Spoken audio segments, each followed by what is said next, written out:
ছোটোখাটো বিপদ থেকে আপনি যেমন রক্ষা পাবেন, আপনার পরিবারও তেমন রক্ষা পাবে। তার জন্য কি করতে হবে? বেশি কিছু না, সামর্থ্য অনুযায়ী একটু দান করতে হবে।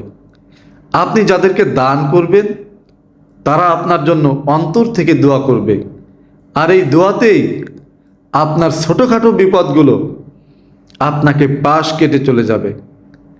আপনি কিভাবে দান করবেন? এখন যে সময় চলছে এটাই হচ্ছে দান করার সর্বোত্তম সময়।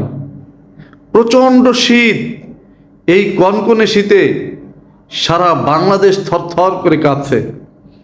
আপনি জানেন এমন অনেক মানুষ আছে যাদের গায়ে দেওয়ার মতো পোশাক নাই, গায়ে দেওয়ার মতো কম্বল নাই, লেপ নাই। তারা শীতে প্রচণ্ড কষ্টে জবুথবু হয়ে রয়েছে। আপনার ঘরে অনেক পোশাক আছে যেগুলো আপনি পরেন না, আর কখনো পরবেনও না, আপনার পুরাতন পোশাক। এগুলো আপনি দান করতে পারেন, অথবা আপনার সামর্থ্য অনুযায়ী দুই একটা কম্বল দান করতে পারেন, অথবা দুই একটা মোজা কিনেও আপনি বিশেষ করে রিক্সাওয়ালা ভাইদেরও দান করতে পারেন।